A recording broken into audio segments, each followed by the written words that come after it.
Donc, bonjour à tous et bienvenue. Mon nom, c'est Marguerite Biquel. Je suis la coordinatrice des Alliances françaises pour les États-Unis. J'ai le plaisir d'organiser donc ce webinaire avec mes collègues des Alliances françaises du Canada et de la Caraïbe anglophone pour qu'on travaille ensemble dans une logique régionale de formation continue.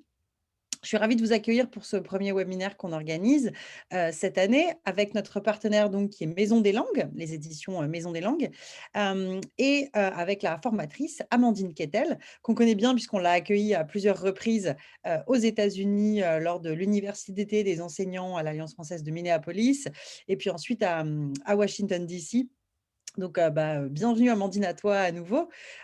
Aujourd'hui, on va travailler sur un sujet qui, je pense, va vous importer puisque c'est l'évaluation dans un cours à distance et comment est-ce qu'on peut travailler pour évaluer dans le contexte des cours en ligne. Donc, je suis ravie de vous accueillir à nouveau et de voir que toutes les alliances de cette grande zone euh, Canada, États-Unis et Caraïbes anglophones travaillent ensemble. Voilà, donc sans plus tarder, je laisse la parole à Amandine. Merci beaucoup. Merci beaucoup. Alors, quand vous dites Caraïbes anglophones, est-ce qu'il y a des gens de Sainte-Lucie? C'est possible? Incroyable. Je ne pensais pas me reconnecter un jour avec l'Alliance française de Sainte-Lucie, mais ça me fait vraiment plaisir parce que c'est là où j'ai fait mon VI. Et du coup, vous devez être assis dans ma chaise, quoi. Donc, c'est chouette. On est là, Bref, Sainte-Lucie est présente. excellent. Depuis la pyramide, alors. Bonjour, Amandine, c'est Eva. Bonjour. Ah, bah voilà, on se connaît, c'est ce qui me semblait. Incroyable. Comme quoi, c'est pas mal finalement cette pandémie parce qu'on peut se reconnecter avec certaines personnes. Sinon, ça aurait été compliqué de venir faire une formation à Sainte-Lucie. Donc voilà, petite parenthèse. Super. Alors effectivement, la thématique d'aujourd'hui peut effectivement nous intéresser si on est toujours en cours en ligne ou si de toute façon on continue certains cours à moitié en ligne, certains cours en présentiel, en mode hybride. Enfin, je ne sais pas exactement si vous êtes tous dans la même situation actuellement, ce n'est pas forcément sûr. Et puis de toute façon, c'est des situations qui changent un peu au jour le jour en fonction des nouveaux chiffres, des courbes, etc. Enfin bon, bref, on est dans une période compliquée. Donc, c'est intéressant quand même de réussir à prévoir éventuellement de pouvoir faire des évaluations dans une modalité à distance, en ligne du coup. Et puis, si finalement on retrouve nos élèves en vrai, eh ben, tant mieux. Mais en tout cas, on sera prêt dans le cas où il faudra faire un cours à distance. Alors, avant de me lancer dans le vif du sujet, j'avais envie de faire un petit sondage auprès de vous. Alors, je n'ai pas créé de sondage sur Zoom. Je pense qu'on n'est pas très, très nombreux et qu'on peut se permettre de le faire dans la conversation. Donc, je voulais simplement vous poser une question et vous pouvez répondre dans la conversation directement. Qu'est-ce qui vous fait peur dans l'évaluation en ligne ou à distance? Si vous voulez écrire juste un mot-clé ou 2-3 mots dans la conversation. Donc vraiment, la question, c'est qu'est-ce qui vous fait peur? Qu'est-ce qui vous semble être un obstacle au fait d'évaluer dans un cours en ligne, à distance, de ne pas voir les élèves? Alors, on a déjà une réponse. Alors, je vous laisse quelques temps pour répondre.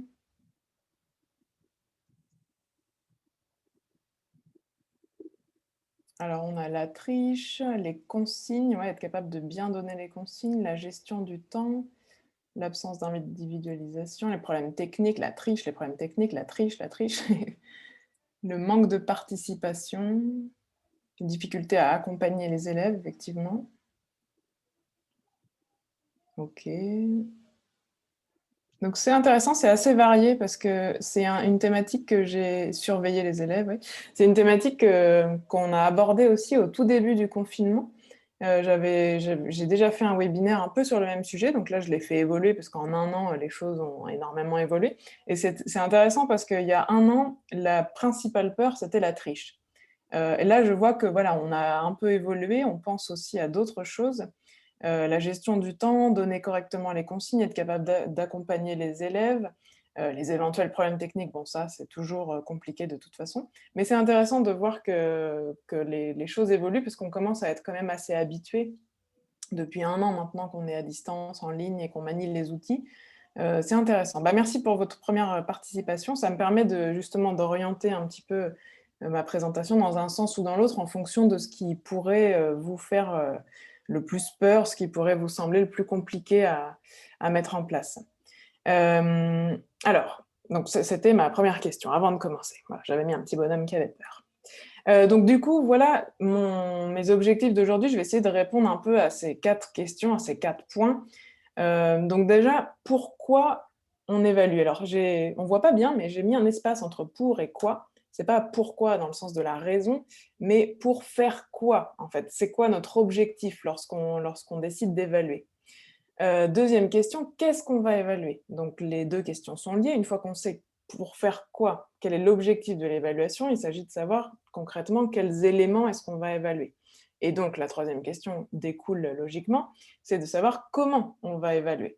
Et puis j'avais bien sûr mis un petit point sur la question de la triche, mais on va pouvoir justement élargir et éventuellement partager des idées concernant vos autres inquiétudes qui sont la gestion du temps, l'accompagnement des élèves. Bon, les problèmes techniques, je pense que si je peux vous donner quelques idées pour les contourner éventuellement, mais malheureusement ça, les problèmes techniques, on peut toujours avoir un imprévu qui nous tombe dessus, mais il y a quand même quelques idées pour pouvoir le contourner. Donc je vais essayer de vous donner un maximum d'idées.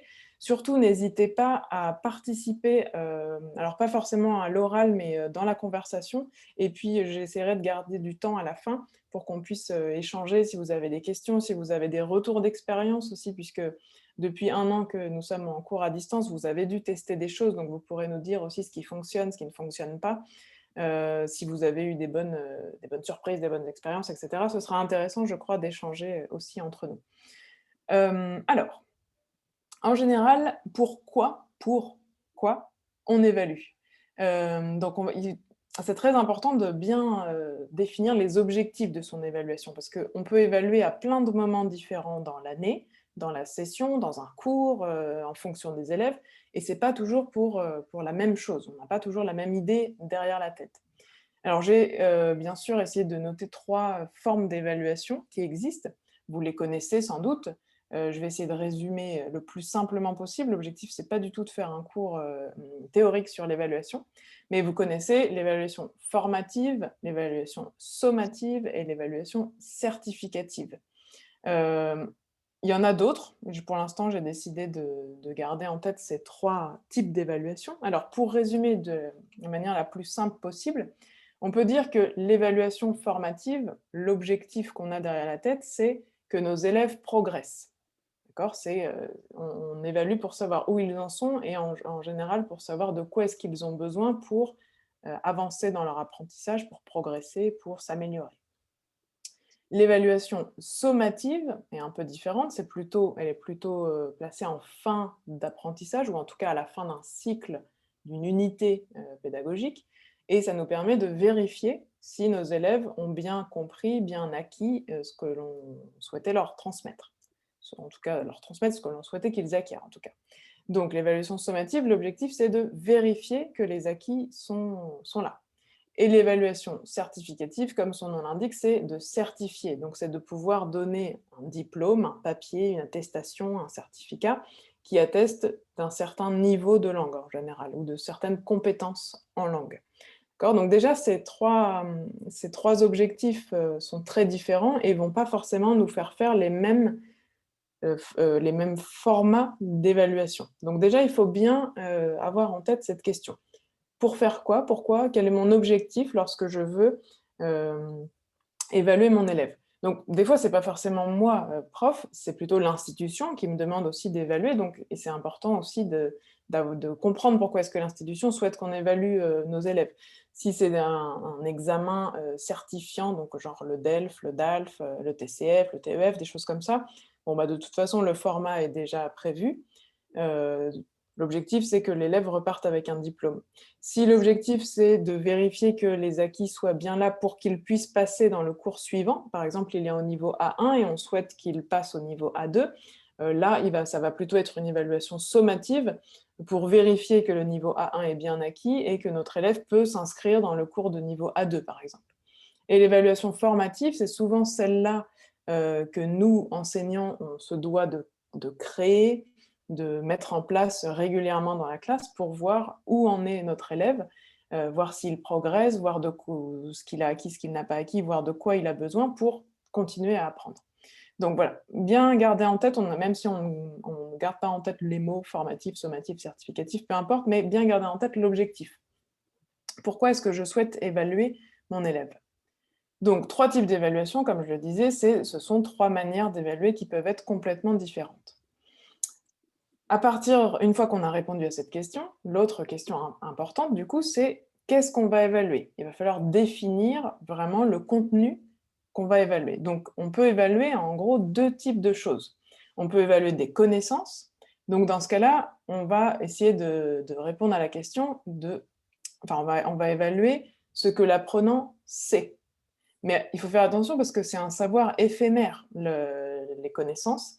On a tous été étudiants avant d'être professeurs et je pense qu'on a tous, avant un examen, ouvert le livre 5 minutes avant l'examen pour vérifier une liste de mots ou une connaissance, apprendre par cœur quelque chose sans forcément le comprendre et le maîtriser, juste pour pouvoir le donner à l'examen, valider l'examen et un quart d'heure après, on avait un peu oublié certaines des connaissances. En tout cas, moi, j'ai fait ça pour certains examens, c'est très clair. Donc, c'est un savoir éphémère. Alors, l'avantage, c'est que ça permet d'automatiser les évaluations. Donc, dans une évaluation en ligne, c'est pratique parce qu'on va pouvoir plus facilement créer des QCM qui vont se corriger automatiquement, par exemple, ou des QCM ou n'importe quel autre format qui va pouvoir se corriger par la machine, en fait, puisqu'on va pouvoir indiquer à la machine quelle est la réponse correcte et quelle est la réponse fausse. Mais en revanche, la triche est plus facile, parce que si on n'est pas dans la même salle que l'étudiant, rien ne nous prouve qu'il n'a pas son livre sous les yeux, ou que ce n'est pas quelqu'un d'autre qui est en train de faire son examen, ou qu'il n'a pas la grammaire à côté de lui avec les tables de conjugaison pour bien remplir son exercice. Donc voilà, ça c'est un peu plus facile de tricher, c'est un peu plus facile de corriger, je suis d'accord. Donc dans les 2 cas, il y a des avantages. Donc, on peut aussi évaluer des compétences, c'est-à-dire évaluer ce que l'apprenant sait faire, ce qu'il est capable de faire. Alors, il y a 2 avantages à ça. C'est que c'est une approche beaucoup plus authentique. A priori, nos apprenants, ils apprennent la langue française pour être capables de faire des choses, pour être capables, par exemple, d'étudier à l'université, dans une université française ou francophone, pour être capables de travailler avec des francophones, pour être capable de voyager dans un pays francophone. En tout cas, son objectif, c'est d'être capable de faire quelque chose. Donc, on va pouvoir évaluer justement sa capacité à faire quelque chose. J'ai écrit ici « impossible de tricher ». Alors, c'est jamais complètement impossible, hein, c'est toujours c'est toujours possible quand on souhaite tricher, on y arrive toujours. Mais c'est quand même beaucoup plus compliqué puisque ça va être une évaluation beaucoup plus complexe où on va évaluer différentes choses en même temps. Donc, c'est aussi pour nous un peu plus complexe à mettre en place, mais pas forcément très complexe. Je vais essayer de vous donner des exemples très concrets et vous allez voir que c'est pas forcément plus compliqué. C'est simplement que c'est pas la machine qui va pouvoir évaluer notre élève, on va devoir faire une correction, une évaluation. Enfin, correction d'ailleurs, c'est pas forcément la même chose, mais on va devoir évaluer nous-mêmes notre apprenant. Donc, sur quel support est-ce qu'on va évaluer notre élève? Si on évalue une tâche complexe, c'est-à-dire si on évalue la capacité de notre élève à faire quelque chose, ce qui est intéressant aussi, c'est qu'on va pouvoir évaluer un peu toutes les compétences d'un coup. Si on évalue une tâche complexe, on va pouvoir évaluer sa capacité à s'exprimer à l'oral, sa capacité à s'exprimer à l'écrit, sa maîtrise de la langue, en général, c'est-à-dire son niveau de lexique, de phonétique, de grammaire, de syntaxe, de conjugaison, etc. On va pouvoir éventuellement évaluer ses compétences de médiation, médiation entre les langues, médiation entre des documents. Par exemple, s'il lit un document écrit et qu'il doit l'expliquer à l'oral, ça c'est aussi de la médiation. On va pouvoir évaluer sa créativité, donc on va pouvoir avoir plein de critères différents pour pouvoir l'évaluer, et donc en une seule tâche, même si c'est une tâche complexe, on va pouvoir évaluer différents aspects. Et donc, au lieu de lui demander de faire plein d'exercices différents, si on définit bien notre tâche, il va pouvoir simplement faire une tâche et on va pouvoir évaluer tout ça. Et donc, à la fin, on évalue sa capacité à faire cette tâche en français. Donc, en fait, la solution, peut-être dans un cours en ligne, ce qui va être plus simple, c'est d'évaluer le résultat d'un projet, enfin l'accomplissement j'allais dire la faisabilité, mais ce n'est pas exactement ça, c'est vraiment le résultat d'un petit projet. Alors, quand je dis projet, ça ne doit pas forcément être quelque chose qui s'étale sur des semaines entières et qui soit très très compliqué, hein. Je vais vous donner des exemples. Vous allez voir que ça peut être quelque chose d'assez simple, mais qui soit créatif, personnel. Alors, quand je dis une tâche complexe, c'est complexe dans le sens où il y a plusieurs compétences et plusieurs choses à réaliser. C'est pas synonyme de compliqué, hein. C'est vraiment complexe, l'inverse de simple. Alors justement, un exemple. On est avec des élèves de niveau A1. Que ce soit des enfants, des adolescents ou des adultes, on va pouvoir faire à peu près le même type de tâche. Bien sûr, il faudra adapter exactement la consigne à son public, mais en gros, on va pouvoir faire ça. Donc, par exemple, niveau A1, notre objectif, c'est que notre élève soit capable de parler de son logement. Alors, j'ai mis entre parenthèses « idéal », parce que des fois, c'est plus simple pour les élèves de faire quelque chose d'idéal, d'imaginaire, qui ne soit pas réel, et du coup, ça leur évite de parler de leur vie privée si parfois ils n'ont pas envie de montrer leur logement. Bon, bref, à vous de voir, mais moi, j'aime bien toujours proposer aux élèves de ne pas forcément parler de la vérité, mais de pouvoir inventer un peu ce qu'ils souhaitent. Qu'est-ce qu'on va évaluer avec cette tâche ? On souhaite évaluer, donc au niveau A1, la maîtrise du lexique de la maison. Donc, est-ce que notre élève connaît bien le nom des pièces, le nom des meubles, par exemple, les adjectifs? Vous savez, quand on décrit une maison, on peut dire qu'une pièce est lumineuse, spacieuse, que c'est grand, que c'est petit, que c'est coloré, moderne. Enfin, on a plein d'adjectifs qu'on va pouvoir utiliser. Au niveau grammatical, on va pouvoir vérifier que notre élève maîtrise, par exemple, les prépositions de lieu, donc sur, dessous, à côté, à droite, à gauche, derrière, devant, etc. La maîtrise de l'expression « il y a », comment est-ce qu'on utilise « il y a » en français. La différence entre « c'est », par exemple, « c'est le salon » ou « il est, elle est »,« il est grand »,« il est spacieux »,« il est », etc. Donc tout ça, c'est la compétence grammaticale ou syntaxique.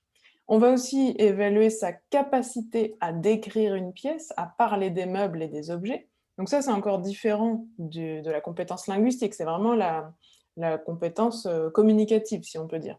Est-ce que notre élève, à la fin, est-ce que j'ai compris comment était sa maison, comment était la pièce? Est-ce qu'il a réussi à me parler des meubles, des objets? Même s'il y avait plein d'erreurs syntaxiques, ça, on l'évaluera à part. Mais voilà, sa capacité à décrire une pièce. On va pouvoir aussi évaluer son expression orale en continu, et pourquoi pas son expression écrite, puisqu'on va lui proposer de faire un petit peu les deux. Donc, vous voyez qu'on peut évaluer énormément de choses, et le projet, la tâche, c'est relativement simple. On lui propose de faire une visite de son logement en vidéo, puis d'envoyer un plan du logement avec une légende. Donc, ça l'oblige à écrire. Alors, d'un point de vue technique, ça peut être quelque chose de très très simple. Je pense que tous nos apprenants ont des smartphones. Alors, si ce sont des enfants, il va falloir avoir la complicité des parents. Mais si ce sont des adolescents ou des adultes, je pense qu'il n'y a pas de problème, que quasiment tous nos élèves disposent d'un smartphone. Alors, si ce n'est pas le cas, il va falloir penser à autre chose. Et surtout, si un élève n'a pas de smartphone et que les autres en ont, là, il va falloir réfléchir pour que l'évaluation soit juste. Donc, si ce n'est pas le cas, n'hésitez pas à le dire, on peut essayer d'imaginer autre chose. Mais si c'est bien le cas, c'est pas très compliqué de filmer une vidéo assez courte, 4-5 minutes gros maximum, et de l'envoyer. Il n'y a pas besoin de faire un montage, il n'y a pas besoin de choses techniques très compliquées. Soit on l'envoie directement au professeur, soit on la met en ligne sur une plateforme de la classe, tout dépend des outils dont vous disposez. Et pour ce qui est de la partie écrite, c'est simplement prendre une feuille de papier, dessiner avec un crayon le plan à la main, comme on aurait fait en classe, écrire les légendes à la main, prendre une photo de la meilleure qualité qui soit possible, et l'envoyer à son professeur. Si nos élèves sont un peu plus doués avec les outils technologiques, ça peut être intéressant de leur proposer de faire ça sur un outil technologique, mais il ne faut pas que ça rajoute une difficulté technique, en fait. C'est pour ça que je vous dis, le plus simple, c'est de leur proposer de le faire à la main. Et dans ce cas-là, on reçoit donc une vidéo, donc on va pouvoir évaluer tout ce qu'on a listé ici, dont l'expression orale en continu, et on reçoit une photo ou un document écrit, Et on va pouvoir continuer à évaluer le lexique, les phrases, etc., l'expression écrite, l'orthographe, etc. Donc, vous voyez, c'est un exemple très simple. Alors, notre élève peut tricher. Il peut effectivement regarder dans son livre pour copier, coller les mots, les phrases, etc., qu'il pourrait utiliser le mieux possible. C'est vrai, mais je trouve que c'est pas très grave, dans le sens où il va le faire pour utiliser la langue dans un contexte le plus réaliste possible. Dans la vidéo, s'il doit s'arrêter pour regarder sur son cahier le mot, nous, on va le voir. Et à l'écrit, alors effectivement, à l'écrit, il peut un peu plus tricher, éventuellement, mais il va quand même falloir qu'il utilise les bons mots au bon endroit pour décrire sa maison, et que le plan qu'il nous envoie à l'écrit corresponde plus ou moins à la vidéo qu'il nous a faite à l'oral. Enfin, donc, bon, c'est quand même une production assez personnelle, assez individuelle, donc c'est plus difficile, je pense, de tricher. C'est toujours possible, hein, je vous l'ai dit, c'est toujours possible. Mais je trouve quand même que ça va permettre de faire quelque chose de plus personnel. Je vous donne un deuxième exemple. Pour un niveau un tout petit peu plus avancé, j'ai pris cet exemple sur l'espace virtuel des éditions Maison des Langues, donc leur plateforme de ressources pédagogiques. Sur la plateforme de ressources pédagogiques, tous leurs livres existent en format numérique.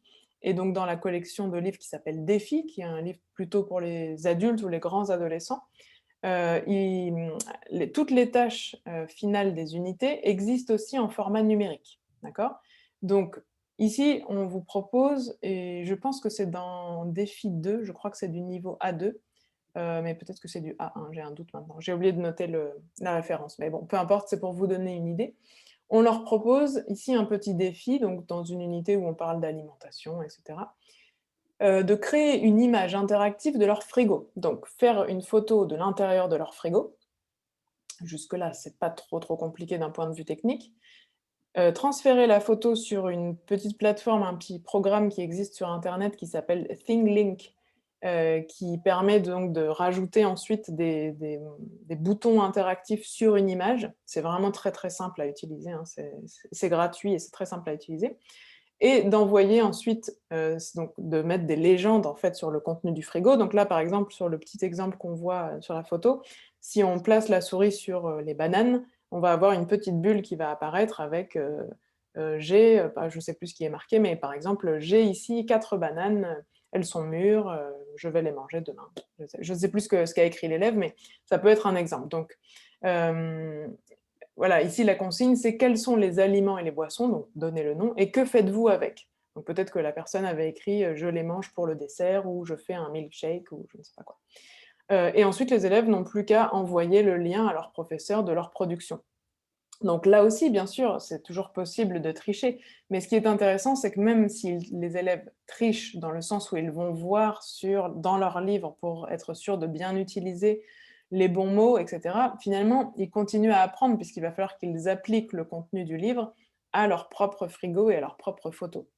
Donc, on en parlera après, vous me direz si ça vous semble des idées intéressantes ou pas, mais voilà. Donc nous, qu'est-ce qu'on va évaluer ici? On va évaluer leur capacité à décrire de la nourriture et à décrire un processus de recette ou en fonction de ce qu'on a vu, bien sûr, dans notre unité auparavant. Mais voilà, donc voilà 2 exemples de petites tâches pour que vous ayez un petit peu en tête ce que je voulais dire par le mot tâche et projet, que ce n'est pas forcément quelque chose d'extrêmement ambitieux, hein, le mot projet n'est pas forcément le meilleur mot peut-être pour décrire ça, mais vous voyez que c'est une tâche un peu complexe dans le sens où on fait appel à différentes compétences. Alors, reste ensuite la question, maintenant qu'on a un peu défini qu'est-ce qu'on va évaluer et pour quel objectif, comment est-ce qu'on évalue? Donc il va falloir définir des critères et des outils d'évaluation. Donc le plus simple, c'est d'utiliser une grille d'évaluation, d'accord? Alors je vous ai mis ici un exemple de grille d'évaluation que vous pouvez également retrouver sur l'espace virtuel. C'est une grille d'évaluation pour le niveau A2 qui provient de la collection de livres qui s'appelle A+, qui est destinée plutôt aux adolescents. Donc là, c'est la grille d'évaluation des évaluations de A+2, donc niveau A2. Donc vous voyez qu'ici, il y a 4 critères. Le premier critère, c'est le respect de la consigne et de la situation de communication. Donc je ne vous ai pas mis l'épreuve, enfin l'exercice qui était à faire, mais peu importe, ce qui nous intéresse ici, c'est la grille d'évaluation. Donc Respect de la consigne et de la situation de communication. Autre chose, deuxième critère qu'on va évaluer, c'est le respect du genre de texte et la correction socio-linguistique. Donc, est-ce que le ton et le registre sont adaptés? Est-ce que la production ressemble effectivement à ce qui était demandé? Troisième critère, on va noter la cohérence et la compréhensibilité. Donc, est-ce que le discours est cohérent et structuré? Et est-ce que le propos est clair et compréhensible? Pour un niveau A2, hein. Ici, il s'agit même du début du niveau A2, donc toujours en gardant en tête les objectifs de notre niveau. Et numéro 4, correction et richesse de la langue, donc le lexique, la grammaire, etc.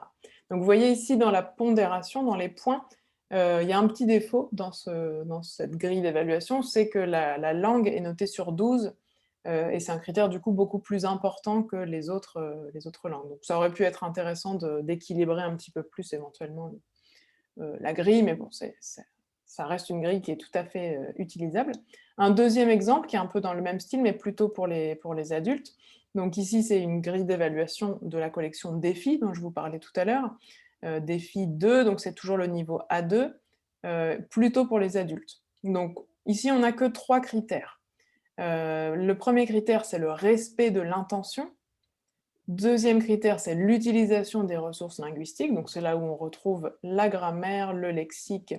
Ah oui, alors ils ont divisé ça en deux. Oui, c'est ça, la grammaire et le lexique. Et critère numéro 3, c'est plutôt la clarté, la cohérence, la manière de communiquer, en fait. Et on arrive à une note sur 25. Bon, après, c'est à nous de faire notre grille d'évaluation pour qu'elle corresponde à une pondération qui nous intéresse. Mais donc, si on réfléchit bien, une bonne grille d'évaluation, déjà, il faut qu'elle soit transparente, c'est-à-dire que les élèves soient au courant des critères, qu'ils sachent sur quoi ils vont être évalués. Donc c'est toujours intéressant de travailler sur les grilles d'évaluation avant de lancer nos élèves dans l'examen, de leur montrer et que ce soit un outil auquel ils soient habitués en fait. Ensuite, que les critères soient variés. C'est-à-dire qu'on n'évalue pas que la grammaire ou que le lexique ou que l'orthographe, ou en général que la langue, mais aussi leur capacité à communiquer, la compréhension. Vous voyez dans les différents critères que je vous ai montrés, il y a plein de choses différentes. Que les critères soient plus ou moins équilibrés. On a vu dans nos 2 exemples précédents que ce n'est pas forcément très mathématique, ce n'est pas exactement équilibré, mais c'est vrai que si sur une note sur 100, la langue vaut 80% et la capacité à communiquer vaut 20%, bon, c'est clairement une évaluation, c'est un contrôle de grammaire, quoi. Donc voilà, c'est intéressant que ce soit relativement équilibré. Des critères limités, c'est-à-dire qu'il n'y ait pas beaucoup plus que 4 ou 5 critères, en fait. Justement pour que la grille d'évaluation soit la plus lisible possible, la plus claire possible, et aussi pour nous, pour ne pas perdre trop de temps à remplir une liste de 10 critères différents. Voilà, ça peut être un peu long et rébarbatif si on n'a que 4 ou 5 critères à remplir. Moi, je pense que 5, c'est vraiment le maximum. Si on a 4 ou 5 critères à remplir par élève, c'est largement suffisant, on y passera déjà pas mal de temps.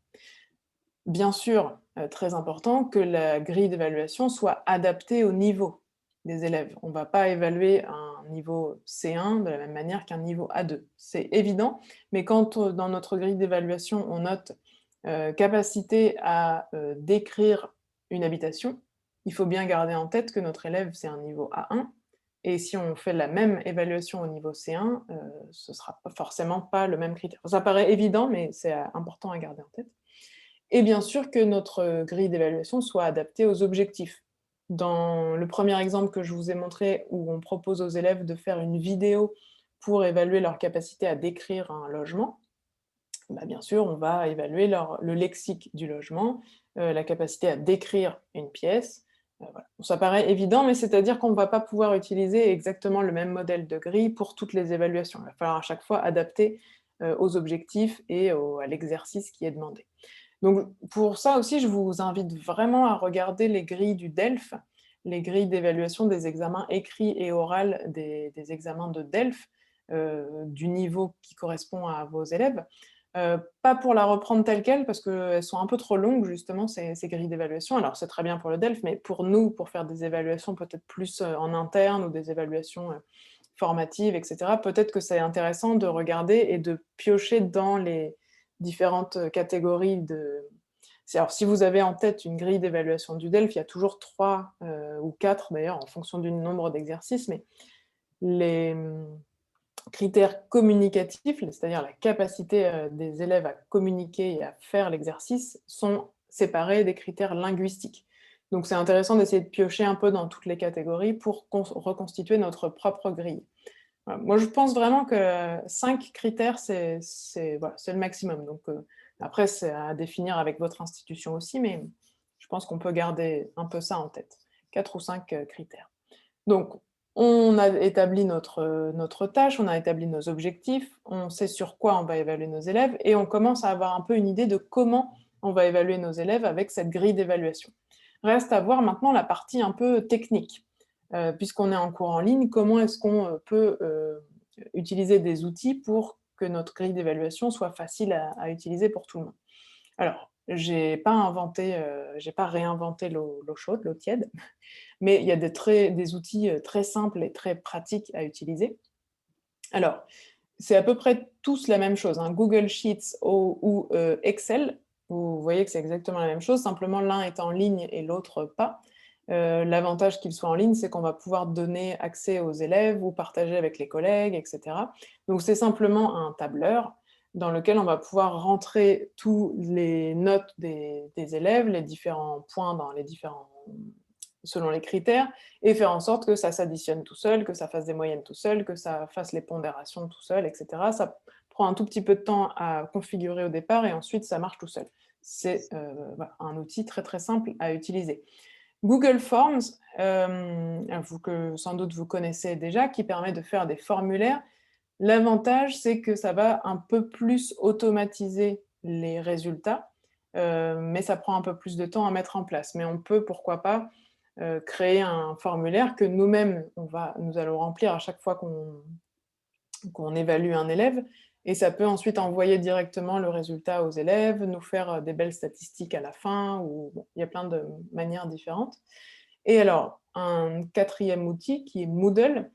Alors ça, je l'ai mis parce que si vous utilisez une plateforme de type Moodle pour les cours en ligne, donc alors comment résumer Moodle en une phrase? Moodle, c'est une plateforme qui permet de suivre des cours en ligne et d'organiser des cours en ligne sur lesquels vous allez pouvoir déposer des documents, les élèves vont pouvoir interagir, il peut y avoir un forum, etc. Et il y a aussi des modules d'évaluation qui vont permettre du coup aux élèves de déposer un devoir, par exemple, dans un temps limité, et vous allez pouvoir directement noter, et ensuite, dans le fichier de l'élève, il va recevoir sa note, il va avoir... souvent, les universités utilisent Moodle. On utilise aussi beaucoup Moodle à France Éducation Internationale, par exemple, pour les formations des enseignants, etc. Enfin, c'est un outil très institutionnel qui peut très bien fonctionner aussi. Donc ça, c'est les outils, disons, les plus courants et les plus simples. Un autre outil sur l'espace virtuel, alors tout dépend bien sûr, on garde en tête de savoir ce que l'on veut évaluer chez nos élèves et pour faire quoi, enfin toutes les questions qu'on s'est posées au départ. Mais si vous utilisez l'espace virtuel et que vos élèves utilisent également l'espace virtuel, il y a une fonctionnalité qui va nous permettre de suivre le travail de nos élèves. Donc je vous ai fait ici une petite capture d'écran que j'ai faite tout à l'heure, où là, je peux suivre en fait l'avancée de certains élèves et je peux regarder, enfin, je vois le score qu'ont obtenu mes élèves lorsqu'ils ont fait tel et tel exercice. Donc c'est aussi une forme d'évaluation puisque je peux ensuite exporter les résultats, les notes, pour en faire une moyenne, pour en faire un bulletin ou ce que je veux. Donc c'est aussi une forme d'évaluation puisque, alors ils peuvent recommencer l'exercice 2 fois, je crois, 2 ou 3 fois, mais je vois en fait moi combien de fois ils l'ont fait et je peux voir exactement leurs résultats. Donc là, je vois que j'ai un élève qui a un score de 0 directement, a eu un exercice de compréhension écrite sur l'organisation du temps scolaire, et en revanche 100% à un exercice de compréhension orale sur les activités périscolaires et 100% à la production écrite, donc là parce que c'est moi qui ai mis la note. Donc pour vous dire qu'il y a plein d'outils différents qui peuvent exister en fonction de ce que l'on souhaite faire. Et donc si mon élève a fait sa production, sa tâche dont je vous ai montré tout à l'heure, que sur l'espace virtuel, il était possible de réaliser une tâche et de directement, pour les élèves, envoyer le lien. Je pourrais aussi directement leur mettre une note, leur attribuer un score qui rentrerait dans toute cette machine-là et nous permettrait d'exporter les résultats et d'obtenir une note globale pour notre élève. Alors, c'est vraiment ici une question purement technique, hein, de savoir comment est-ce qu'on attribue la note à l'élève, juste pour savoir comment est-ce qu'il reçoit le résultat ou comment est-ce que ça rentre, nous, dans nos fichiers. C'est vraiment une question technique. L'important d'un point de vue pédagogique, c'est d'avoir bien élaboré notre grille de critères et d'avoir bien élaboré une tâche qui correspond à ce que l'on veut qu'il fasse. Alors, très important aussi, c'est le côté, donc une fois qu'on a mis la note, c'est la rétroaction, c'est-à-dire le commentaire, le feedback que l'on va faire à notre élève. Surtout si on est dans une évaluation formative ou même sommative, mais au milieu d'un cours, c'est quand même important pour notre élève d'avoir un retour et de savoir qu'est-ce qui s'est bien passé, qu'est-ce qui s'est pas bien passé, qu'est-ce qu'il peut améliorer. Donc il y a plein de possibilités à ça. Je vous les donne toutes. Après, à vous de voir en fonction de votre contexte, de la modalité, du nombre d'élèves que vous avez aussi, comment est-ce que vous pouvez faire. Donc, le mieux, d'un point de vue pédagogique, je pense que c'est un entretien individuel avec l'élève. Mais si on a 500 élèves, on ne va pas pouvoir faire 500 entretiens individuels. Donc, un entretien individuel, c'est idéal parce qu'on va pouvoir exposer très clairement à notre élève ce qui va, ce qui ne va pas. Il va pouvoir nous poser des questions en direct et ça va être très pratique pour lui, très utile, je pense. On peut aussi simplement laisser un message explicatif. Donc, en fonction de la plateforme que vous utilisez, ça peut être simplement d'envoyer un mail. Si vous utilisez un outil tel que WhatsApp avec les élèves, ça peut être aussi simplement d'envoyer un message sur son téléphone.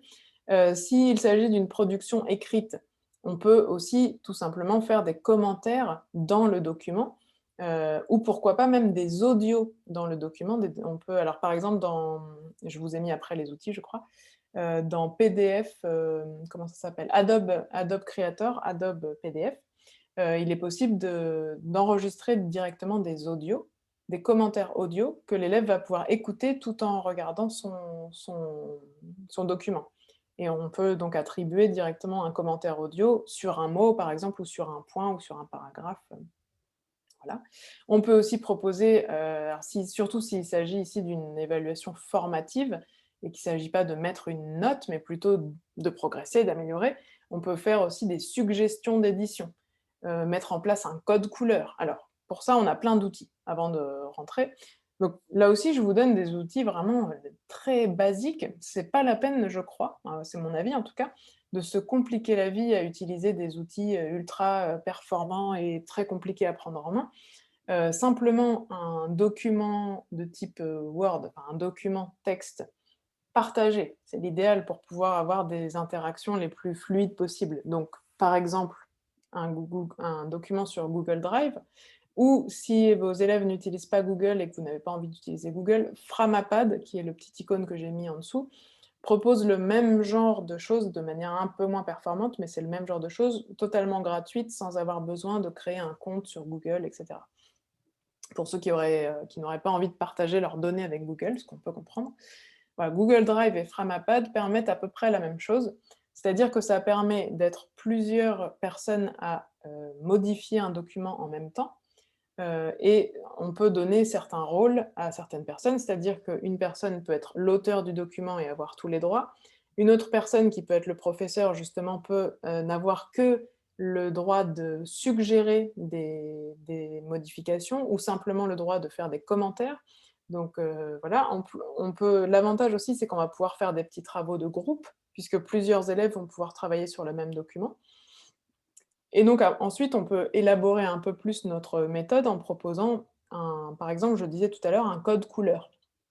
Donc quelque chose de très simple, mais si je souligne des mots en bleu, bleu, c'est qu'il y a une erreur de grammaire. En rouge, c'est qu'il y a une erreur d'orthographe. En vert, c'est que des choses sont bien utilisées. C'est important aussi de noter ce qui fonctionne bien. Voilà, on peut mettre en place un code couleur avec les élèves et ensuite leur proposer, par exemple, 2 allers-retours. c'est intéressant. Alors tout ça, c'est pour une évaluation plutôt, formative, où notre élève va avoir besoin de nos feedbacks justement pour améliorer le document, pour, progresser et cetera. Hem, voilà, sur Acrobat Reader, voilà, c'est ça le mot que je cherchais tout à l'heure, c'était pas Adobe, c'était Acrobat Reader, pardon.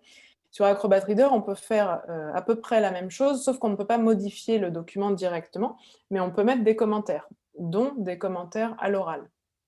Ça peut être intéressant aussi, en fonction du niveau des élèves, pourquoi pas, et puis parce que des fois ça peut nous faire gagner du temps aussi, pourquoi pas faire un commentaire à plusieurs endroits, à l'oral, sur le document. Donc voilà, des outils très, très simples à mettre en place. Alors, je vais terminer, avant de vous laisser la parole, de voir si vous avez des questions, sur la question de la triche. La question de la triche, alors il y a quelques idées pour essayer de l'éviter. Il y a des outils aussi qui existent, mais qui ne sont pas forcément, pour le coup, simples à mettre en place et par rapport au respect de la vie privée des élèves, et cetera. Enfin, il y a plein de questions qui peuvent se poser.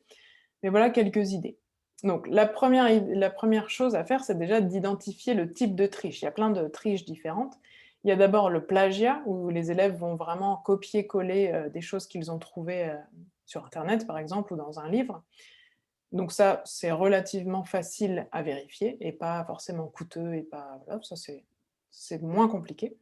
Vérifier s'il y a une aide extérieure, c'est-à-dire que si l'élève est chez lui en train de faire son examen, est-ce que c'est pas, ses parents ou son ami qui est français ou qui parle très bien français, qui est en train de faire l'examen à sa place? Ça, il y a aussi quelques solutions, mais c'est un peu plus compliqué. Mais il y a des solutions. Par exemple, lui faire enregistrer une vidéo dans laquelle on voit son visage et c'est lui qui parle, c'est une bonne solution. Et est-ce qu'il utilise un support qui lui apporte les réponses? Donc est-ce qu'il utilise le livre, par exemple, qui lui apporte les réponses? Donc dans ces 3 cas, il existe des solutions qui sont plus ou moins faciles à mettre en place. Déjà, on peut essayer de mettre en place d'une manière pédagogique, d'éviter la triche. Mon titre est pas très correct, mais éviter la triche pédagogiquement, de manière pédagogique. Déjà, si on évalue une tâche complexe, comme les 2 ou 3 exemples que je vous ai donnés tout à l'heure, c'est quand même plus compliqué de tricher, hein. On l'a dit, c'est toujours possible d'avoir le livre sous les yeux si on ne se rappelle pas du lexique, c'est possible de faire écrire la partie écrite par quelqu'un d'autre, mais bon, on pourra se rendre compte assez facilement si ce n'est pas notre élève qui l'a fait et s'il a copié-collé des choses, d'ailleurs. Évaluer une tâche qui est personnelle. Là encore, s'il s'agit de se présenter soi-même ou s'il s'agit de parler d'une chose qui nous correspond vraiment à nous, c'est-à-dire de sa maison, de son métier, de ses rêves, de je ne sais quoi, on ne va pas pouvoir trouver un écrit ou un oral qui existe déjà sur Internet si on parle de quelque chose de personnel. Donc c'est toujours intéressant d'essayer de relier directement les tâches au contexte des élèves. Alors je pense à mes collègues de Sainte-Lucie, mais c'est pas sûr qu'il existe sur internet, un un un un modèle d'oral tout fait, sur les types de logements, à Sainte-Lucie, par exemple, en français. Donc c'est pas sûr. Donc si on propose aux élèves de faire ça, sans doute qu'ils ne trouveront pas la réponse toute faite.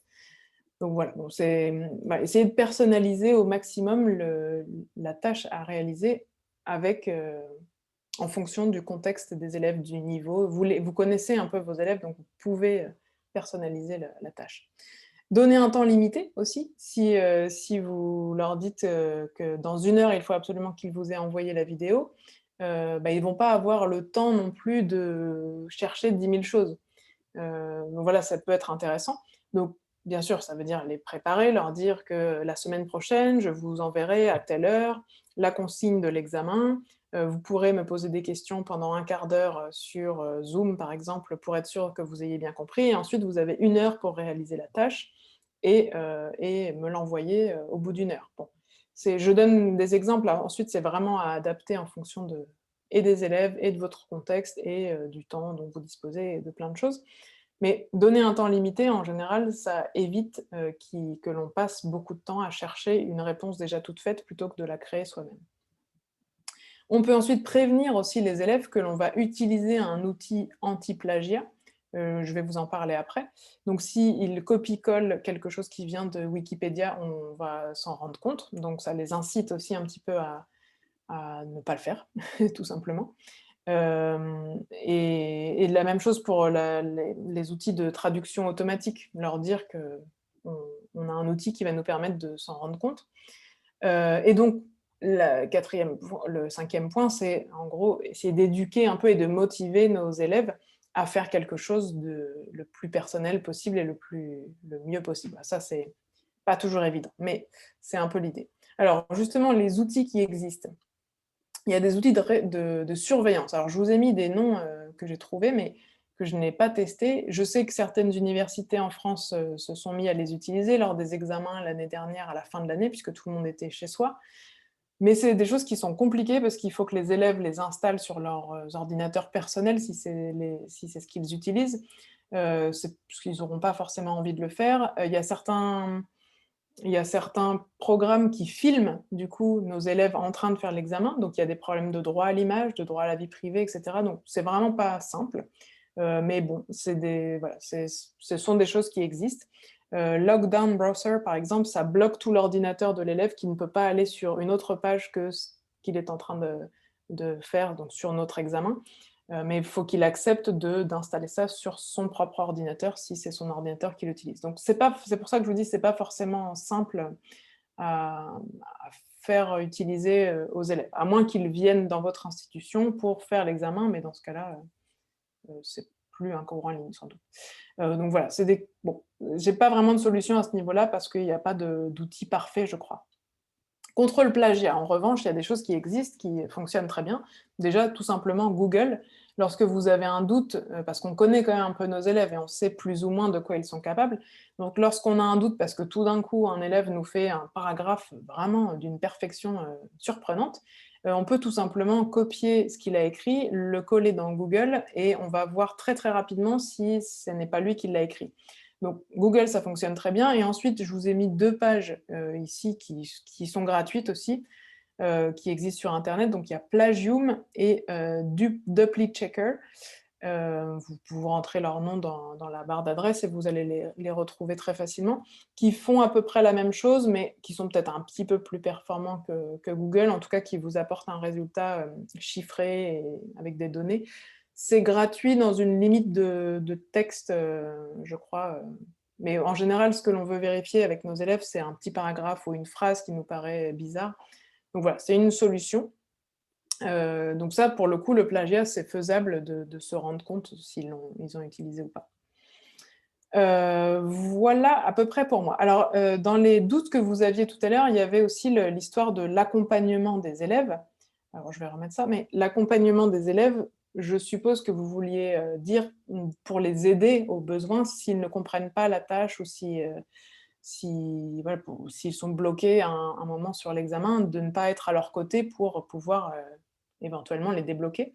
Donc, je trouve que la meilleure solution, c'est déjà de bien expliquer la tâche en direct avec eux. Alors, soit par une vidéo que vous leur envoyez, soit directement, par exemple, comme on est en train de faire maintenant, et de leur laisser la possibilité de poser toutes leurs questions avant de démarrer officiellement l'examen, ou de rester joignable en leur donnant un temps, par exemple en leur disant si vous avez des questions, vous pouvez me les poser jusqu'à demain 20h, par exemple, avant de réaliser l'examen. Tout dépend si vous le faites à un moment précis, s'ils ont un temps pour le rendre.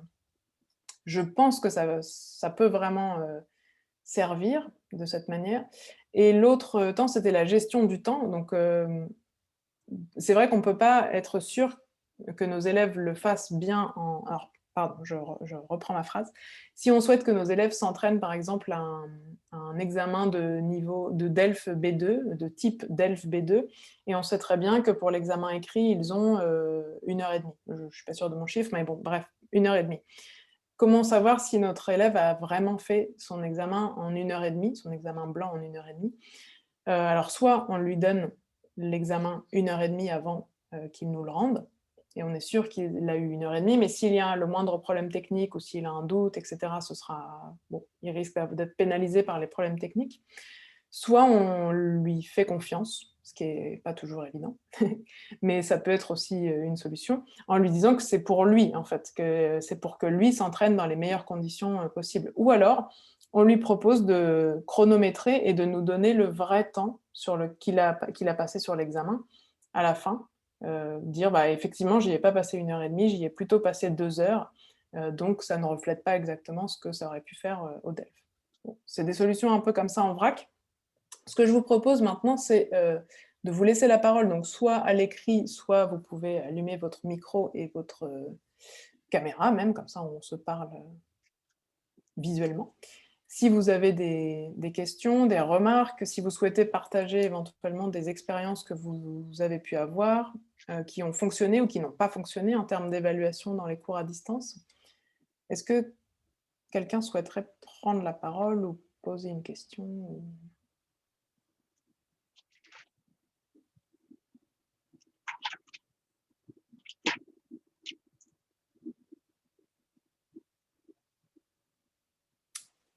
C'est toujours Merci délicat dans les... Amandine. Je ne sais pas s'il y a des questions, s'il y a des remarques, s'il y a des commentaires. Est-ce que vous l'avez déjà fait d'évaluer formellement de façon sommative en ligne ou est-ce que vous faites plus des évaluations Bonjour, salut Amandine. Salut Stanislas. Non, je rebondissais sur toute cette présentation. Nous, à l'Alliance française de Miami, on essaie justement de mettre en place des outils qui nous permettraient d'évaluer en fin de session les élèves. On utilise une plateforme en ligne qui s'appelle donc AppleLearn. Et ce qu'on a en tête, c'est plutôt effectivement de mettre en place 2 parties, donc effectivement avec un modèle qui se rapproche du DELF, avec donc une partie peut-être sur l'évaluation de la grammaire, donc plutôt soit en format de QCM, et puis une évaluation donc sur la production écrite qui serait calquée sur un modèle du DELF. Étant donné notre public adulte américain, on n'a pas envie forcément de rendre ces évaluations obligatoires, mais facultatives effectivement dans le cadre par exemple d'une passation prochaine aux examens du DELF. Et je te remercie en tout cas des exemples d'outils, notamment sur le chronométrage, le Safe Browser qui peut être aussi un outil intéressant. Je remarque que c'est celui qui est utilisé, je crois que pour le TEF, on utilise aussi effectivement Safe Browser. Et l'idée effectivement à terme, par exemple dans le cadre d'une évaluation où on serait sur un format commodal avec du en ligne et du sur place, on pourrait très bien imaginer de mettre à disposition des ordinateurs pour l'évaluation finale. Oui, c'est sûr que c'est un peu délicat de leur demander d'installer ça sur leurs ordinateurs personnels, mais s'ils peuvent venir faire les examens à l'Alliance, c'est idéal. Exact. Bon, bah tant mieux si ça vous a donné des idées.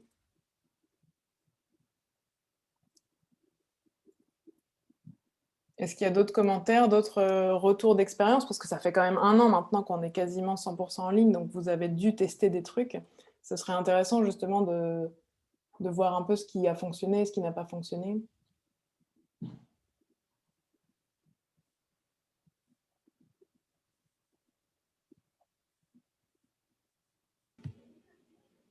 Bonjour à tout le monde. Bonjour. Marie Abdullah de Port d'Espagne. Alors, nous avons pu faire venir les étudiants qui voulaient passer des examens à l'Alliance. Donc, c'est en présence et ça s'est bien passé. Donc, on a respecté tous les protocoles.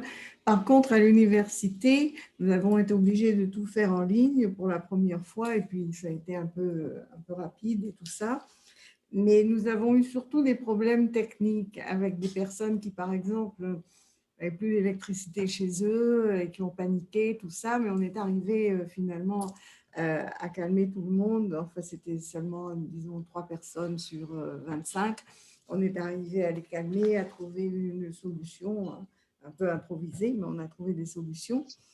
Le problème, c'est surtout quand les étudiants que j'ai eu en cours particulier font des examens à l'extérieur du pays, c'est-à-dire en ligne avec quelqu'un aux États-Unis, dans une université, dans le Wisconsin ou quelque chose comme ça. Et régulièrement, je sais qu'il y a des personnes qui payent quelqu'un pour être à côté d'eux et parce qu'ils ont un système où on est obligé évidemment d'être vu et on est obligé aussi de parler, mais ils ont quelqu'un à côté qu'on ne voit pas sur l'ordinateur et qui les aide énormément. Donc, les résultats de ces examens peuvent être aussi quelquefois aléatoires. Malheureusement, la triche existe depuis le jour où Mhm. l'école a existé et au fur et à mesure que les technologies et les modalités avancent, la triche évolue aussi. Je pense que c'est impossible d'arriver à zéro triche, quelle que soit la modalité.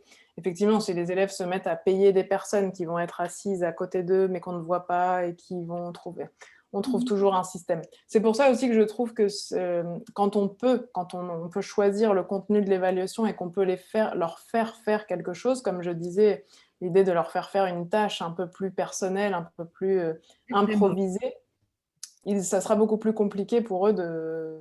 C'est toujours possible, hein, on peut toujours tricher. Quand on veut vraiment tricher, on y arrive toujours. Mais bon, je pense que ça peut permettre justement d'orienter un peu, voilà, pour éviter un peu de tricher. Et on est d'accord que c'est pas 100% possible. Est-ce que d'autres institutions, alliances ou quoi ont testé d'autres modalités? Alors bien sûr, ici, moi, je parlais pas des examens officiels de type DELF, TCF, TEF. Là, chaque institution a son propre système. Ce sont des examens officiels, donc en général, on ne peut pas vraiment improviser la mise en place de ces examens.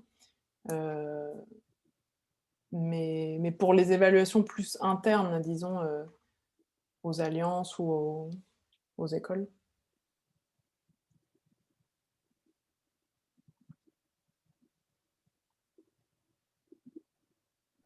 Pas de, pas de remarques. Non, je Si vous pense que n'avez pas de micro, vous pouvez écrire aussi, hein, n'hésitez pas. oui, c'est vrai, on peut utiliser le chat. Merci beaucoup. Est-ce que tu voudrais bien nous partager la présentation? Je la renverrai Oui, par email à je te l'ensemble l'envoie. des participants. Comme ça, Bien sûr. ils auront la liste de tous les outils que tu as utilisés s'ils veulent les mettre en œuvre dans leur classe. Voilà, puis je vous laisse aussi mes coordonnées, comme ça, si vous avez des questions ou si vous testez des nouveaux outils, et moi je suis toujours intéressée de voir un peu ce qui existe. Je n'avais pas pensé effectivement à Apolearn, qu'il y a beaucoup d'alliances françaises maintenant qui sont passées sur Apolearn. Donc n'hésitez pas à partager tout ce que vous pouvez avec moi. Super. Bah, écoute, merci beaucoup, Amandine. On te remercie beaucoup pour cette intervention qui était en partenariat avec Maison des langues. Et on souhaite plein de plaisir et de courage aux collègues qui vont mettre en place les évaluations avec leur classe. Merci beaucoup. Merci à tous. Bonne continuation à tous. Merci. Bonne fin de journée. Merci. Au revoir. Au revoir. Merci.